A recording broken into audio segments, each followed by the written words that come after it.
కోట్లు పెడుతుంది అని ప్రకటిస్తేవి అయిందా? దాని ఇంప్లిమెంటేషన్ అయిందా? అది గ్రౌండ్ అయిందా? కాలేదు. ఎక్కడైంది? గోధి ఇండియా. జేఎస్డబ్ల్యూ గత సంవత్సరం ఉంది ప్రకటన, ఈ సంవత్సరం కూడా ఉంది.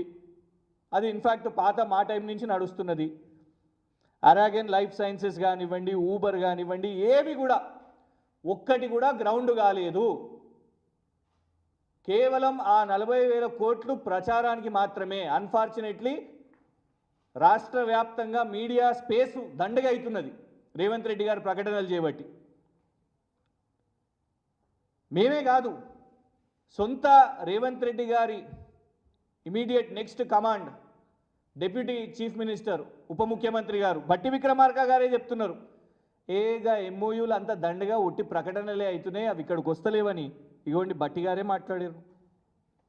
దావోస్లో జరిగేటువంటి ఎంఓయూస్ అన్నీ కూడా ఎక్స్ప్రెషన్ ఆఫ్ ఇంట్రెస్ట్ మేము మీ రాష్ట్రంలో పెడదాం అనుకుంటున్నాం అనే దానికోసం ఎంఓయూ. కానీ ఇక్కడ మళ్ళీ మేము న్యూ ఎనర్జీ పాలసీ ప్రకటించిన తర్వాత we will call for the open tenders. ఆ ఎంఓయూ చేసుకున్న వాళ్ళైనా ఓపెన్ టెండర్స్లో రావాల్సింది. ఎవరైనా ఎంఓయూ చేసుకున్నంత మాత్రం ఆయనకి ఇచ్చేదేం లేదు.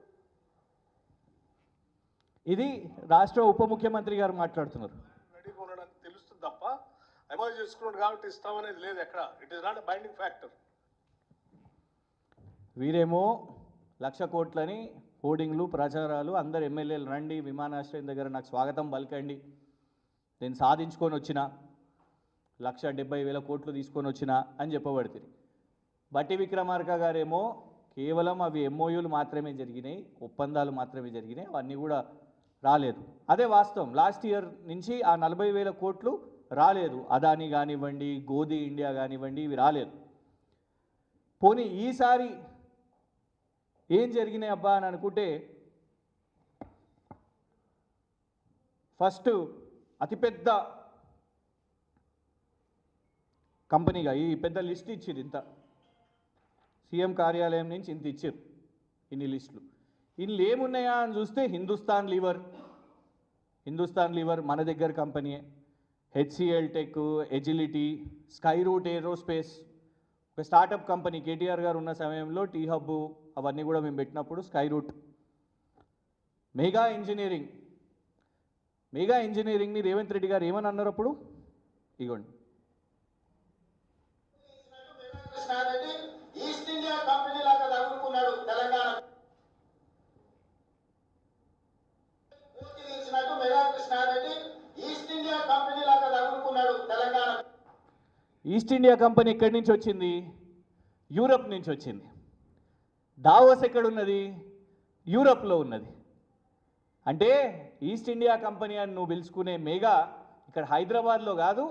నువ్వు ఒరిజినల్ ఈస్ట్ ఇండియా కంపెనీ అంటే నిన్ను యూరప్కి తీసుకొని పోతా అని రేవంత్ రెడ్డి గారు ఆయనని యూరప్కి తీసుకొని పోయి అక్కడ వ్యాపారాలు ప్రకటించబట్టే.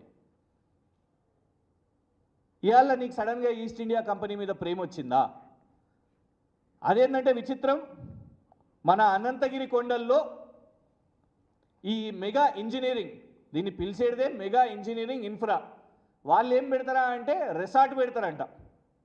అనంతగిరి కొండలను రేవంత్ రెడ్డి గారు మెగాకు రాసేసి అక్కడ నువ్వు రిసార్ట్ పెట్టి, ఇంజనీరింగ్ కంపెనీ, వాళ్ళు దేశంలో అతిపెద్ద ఇంజనీరింగ్ కంపెనీ అని చెప్పుకునే వాళ్ళు, ఇన్ఫ్యాక్ట్ స్టాక్ ఎక్స్చేంజ్లో కూడా ఐపీ కోసం ట్రై చేస్తున్న వాళ్ళు రిసార్ట్ పెడతారంట. దానికోసం మన అనంతగిరి కొండలను అప్పజెప్పబట్టే. ఎవరికి వెల్నెస్, ఎవరి కోసము, ఎవరి హ్యాపీనెస్,